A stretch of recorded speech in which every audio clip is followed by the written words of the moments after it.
let, du, fa, si, let, fa, fa, ye, fe, ye, si, fe, ye. You really need under the electrodes.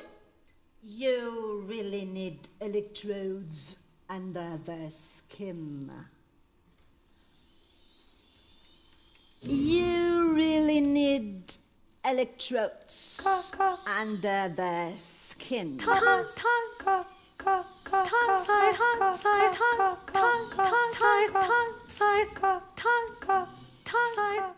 In a video teaser created in May 2018 for Manifeste in Paris, Aperghis gives us some insights into his latest théâtre musical.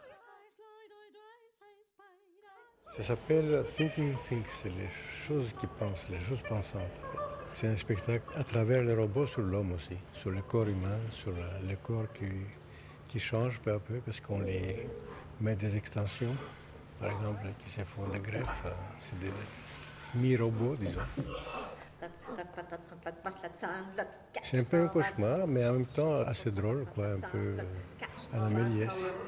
In this video, I would like to take both a music, historical and analytical look at Georges Aperghis' Thinking Things and answer some fundamental questions. What role did robotics and AI play during the artistic and technological development of the music theatre? What artistic and technical means were used to create text fragments, videos, and, above all, the electronics of the composition? How are the topic and the theatrical and musical approach intertwined? Let's start with some basic facts. Thinking Things is scored for 4 performers, robotic extensions, video, light and electronics. The premiere took place in 2018 at the Centre Pompidou as part of a festival organized by IRCAM, the famous French laboratory for electronic music, developed the piece in cooperation with INRIA, the Institut National de Recherche en Informatique et en Automatique, a research facility specializing in robotics, among other things. 4 human performers appear in Thinking Things. Donatier Michel Donsac and Lionel Peintre are singers, Joan Saunier is originally a dancer, Richard Dubelski a percussionist, but there are no percussion instruments and there is hardly any space for movement on the set. The composer Olivier Pasquet was responsible for the electronics and the multimedia components. Taking into account his large impact on the overall development of the musical and technical elements of the piece, it would be most adequate to call him a co-composer. In addition to Paris, Thinking Things had performances in Donaueschingen, Venice and Athens. After that, however, the matter became quiet. This may be mainly due to the fact that the production is technically highly complex and correspondingly expensive. From a research perspective, it is vital to identify adequate sources. In the case of Thinking Things, we are confronted with a particular situation because there is no published score of the play. There was only this one production, which went on tour and was fortunately documented in a high-quality video by SWR in Donaueschingen. The only other sources are program booklets, advertising material and reviews. As of 2022, there is neither academic work on the play nor are there plans for a revival. In this video, different perspectives will be taken. That of historical musicology by reconstructing the process of the work's creation, that of a composer of vocal and instrumental music who analyzes the compositional technique, and finally, the perspective of theater studies. We try to get to the bottom of the underlying mechanisms of theatricality. In order to make a virtue out of necessity, the particular circumstances can be used for the choice of methodological approach. It is advisable to begin with a detailed and isolated consideration of the reception side before information gathered from the artistic collaborators is added.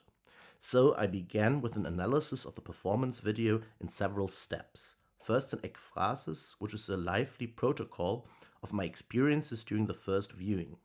Then a detailed video analysis.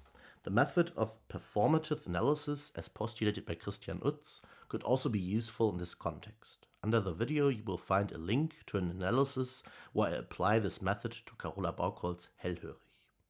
Only after all these steps were completed were interviews conducted, with Aperghis and with other important people involved in the production, with Michel Donsac, Saunier, but also the assistant director Emilie Morin and the co-composer Olivier Pasquet. Through direct contact with the production team, I was also able to obtain unpublished internal material, the Cahiers Musique, an album with various notated musical miniatures, information about the patch and the electronics, sketches, sound files, and cue lists. They provide valuable building blocks for reconstructing the creation process and offer perspectives on the piece, some of which differ greatly from the reception side. Thinking Things is part of the trilogy of one-hour pieces that Aperghis developed together with the IRCAM. Machination from the year 2000 marks the beginning of the collaboration. Vordiseuses articulate phonemes distorted by live electronics and manipulate small objects and projectors. The overall theme is machines versus humans. In Luna Park from 2011, on the other hand, everything revolves around surveillance. Bass flutist, contrabass flutist, a dancer, and a sensor percussionist are locked in small cages, with projections of brutalist, high-rise building blocks behind them. The last part, Thinking Things, is about artificial intelligence and robots. But do these concepts only manifest themselves in the libretto and the visuals, or do they also have an impact on the compositional technique and the theatrical constellations? In an interview, Emilie Morin talks in detail about the development process. First, they said, you can do whatever you want, and in the end it was not like that. It's complicated for this team to build des petits éléments indépendants, elements that can be alive for us. And so we were waiting for months to know if this could be possible. An animated hand, for example, very simple, that waves when we push a button, or a small robot walking on stage. At the beginning we thought we can have a pair of shoes crossing the stage from one side to another. And it was not possible. And when we started the rehearsal, we didn't have the head, which is up there. And the arms, they were built, but they were not moving. And we didn't know what they would be able to do. Many of the authors from the INRIA's technical team turned out not to be attractive enough for Aperghis and his collaborators. Their own playful ideas, on the other hand, seemed very difficult to realize. The long development process was therefore characterized by disappointment. The world of limitless technical possibilities seemed to shrink very quickly. Olivier Pasquet reports that at one point he was given the task of building a robot himself. The open source model named Poppy comes from the 3D printer and can be assembled at home following the instructions provided. Not an easy task for a composer and programmer, as Pasquet admitted.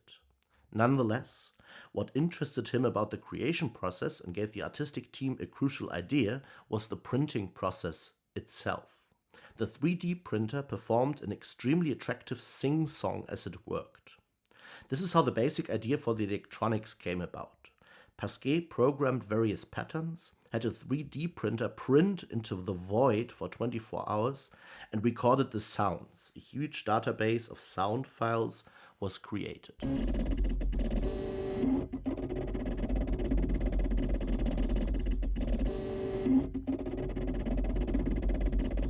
Secondly, Pasquet met with the performers in the studio and asked them to imitate a 3D printer with their voices, without showing them the recordings that had already been made.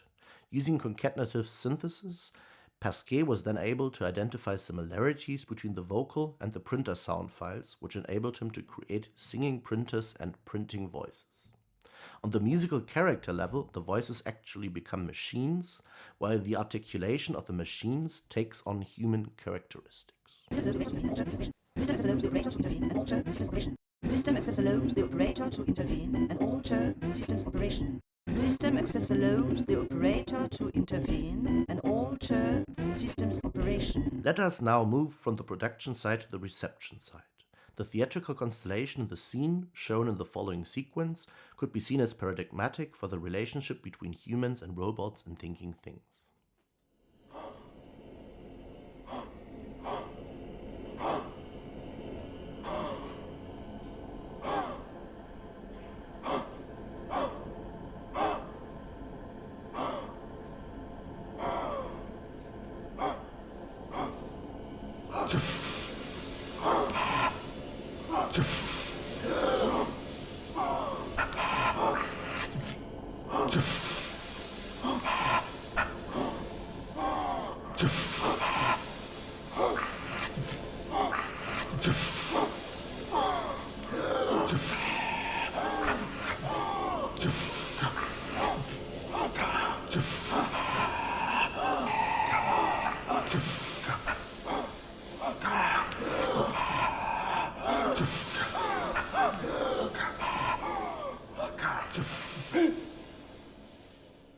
Let's try a description. The white robot head is enthroned at the very top of the stage set, which is divided into various windows. It watches over the percussionist Dubelski, who is looking out of the window on a lower level, so to speak. The robot head is part of a robot totem, which also consists of the arm that protrudes into Dubelski's rectangle from the top right.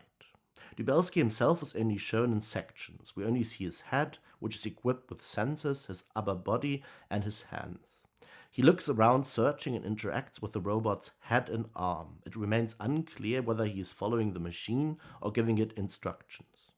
Below him is a large projection head, also equipped with sensors, on which a live image of the robot head is displayed. Dubelski repeatedly grasps the head with his hands. Does he conjure it like a crystal ball? Is he controlling it, and thus ultimately the robot head enthroned above him? Or is he gaining energy from it?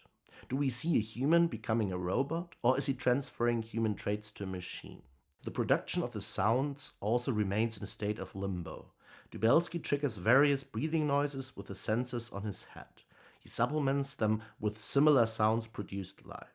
Do these sounds symbolize his own awakening, or is a machine being brought to life? Various interpretations are possible. In addition, the scene can trigger various other associations depending on the recipient's level of experience. I already mentioned that I was reminded of the conjuring of a crystal ball, which is of course not depicted objectively here. Other images could be, for example, the head in a jar, which we know from horror and science fiction scenarios, and the mask-like character of the robot head also offers extensive potential for association. None of these ideas can be controlled, objectified, or quantified, but that doesn't change the fact that they can make up a significant part of the overall perception of a musical theater scene. Let us now take a look at the production team's sketch materials to put this into context. In the Conduite Générale, the scene is entitled Machine à respirer, breathing machine. It is a duo of the head and the percussionist. According to the technical plan, the robot arm reacts to the breathing sounds with movements. Dubelski's part is precisely notated in the Cahier de Musique. A score specifies the rhythm in which the sensors should be triggered and which breathing sounds should be performed. There is also a handwritten note that could confirm our interpretation of the scene. Transfer your consciousness to an artificial body so you can live forever. There are very few written statements by Aperghis on his compositional ideas and aesthetic concepts. And what is probably his most important text, written in 1985, refers to a term used by the situationists, détournement. Détourner les objets, les idées, les sons constitue pour nous l'essentiel de nos désirs artistiques. Rendre le social intime, le sonore visuel, le concert théâtral, les mots musiques, le sentimental comique, nous semble un jeu vital dans la polémique qui nous engageons contre le goût du jour. And in an interview with Matthias Rebstock, he explains, mais mon effort, c'est qu'on ne sait jamais ce qu'ils font vraiment. On peut approcher, un peu, mais quand on sait, on n'écoute plus la musique. Si on dit « Ah bien, c'est ça », c'est fini. Les gens rentrent les antennes et c'est fini. For Aperghis, it is of the utmost importance to always leave the events on stage in a state of suspension. He allows the actors to balance on a tightrope, as it were, between different possible interpretations, without the events ever tipping over into unambiguity. Then the magic is over. Thus, in accordance with the statement just quoted about his Théâtre Musical, it is unclear whether the events in Focus are private or intended for the public, whether sound or meaning is in the foreground, the theatrical or concert elements, whether the events are tragic or comic. The same applies to the constellation in Thinking Things. I don't think there is anything immoral about putting your mind in a machine, dear, articulates one of the performers. The humans take on robotic traits while the machines become human. And Aperghis leaves us in the dark as to whether he condemns these tendencies or finds them comical, at least to some extent. The artistic exploration of the machine is nothing new. It has played an important role in theatre for centuries. Long before the robot had its practical use by substituting human labor, it was exhibited as an automaton, as a sensation in curiosity cabinets. Georges Méliès, one of the founders of movie and cinema, was also a magician before he turned to the moving image. Many elements in Aperghis' Théâtre Musical, such as the association to the severed talking heads, are reminiscent of the 19th century entertainment spectacles. While the theme and the technique on display represent the most current state of science, Aperghis partly uses staging techniques borrowed from historical theater traditions. On the one hand, some elements of classical puppet theater can be recognized. Both human and robotic actors are only ever shown partly. The windows in the stage are reminiscent of small Punch and Judy theaters. The piece is mostly based on an audiovisual contract, with the technique of overdubbing being used. Often, the sound of the others is put into the mouths of the actors, or video projections are shown. Olivier Pasquet acts from his control desk like a master of puppets, who triggers all the sounds and robotics and thus also determines the stage actors' movements. The humorous approach, the exaggeration of gestures and expressions, and the work with the element of repetition are also reminiscent of puppet theater. But, of course, there are also references to the theater of illusion, which was also very popular in Méliès' time. The audience is confronted, as later in the cinema, with an overwhelming stage front that virtually sucks them in, while at the same time they are surrounded by sounds from all sides through spatialization. Thinking Things aims to engage the audience, not to create an intellectual distance that invites them to question the theatrical situation. Up-to-date, high-tech equipment and robots on stage try to impress the viewers as much as possible. Theatrical tricks and illusions are used. The robots ultimately have no practical function. They appear as a sensation, as a magic trick, so to speak, even if, according to Aperghis' wishes, they could have acted in a much more versatile and therefore more astonishing way. A closer examination reveals that the role of artificial intelligence and robotics is relatively limited. From a production point of view, there are algorithms that organize musical material, for example while applying concatenative synthesis. However, the final decisions are always made by the human ear, whether by Pasquet or Aperghis. Due to the technical complexity and fragility, Pasquet almost completely dispenses with the use of live electronics, let alone the live application of artificial intelligence. Traditional theater techniques dominate the staging. As spectators, we see robots on stage, albeit with limited possibilities. There are various textual references to robotics, robotic extensions of the human body, and artificial intelligence. We are overwhelmed by a huge multimedia input, video, and spatialized sounds. By means of critical statements and humor, Aperghis repeatedly distances himself from the description of the latest technical innovations. It is precisely because of this discrepancy between the technology shown and the almost archaic staging principles in relation to it that Thinking Things succeeds in creating a complex arc. The piece is no one-sided homage to technological progress, but offers a rather thoroughly critical and pessimistic perspective, albeit always with a twist. Is Thinking Things a comedy about robotic bizarreness, or a warning about a bleak future? We remain in a state of limbo and are glad that Aperghis does not resolve it.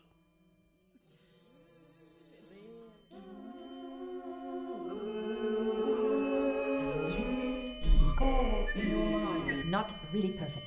Really, really, really. Why not really, really perfect? Really, really, really, really, really perfect. Perfectly not perfect? No. Really perfect? Why perfect seems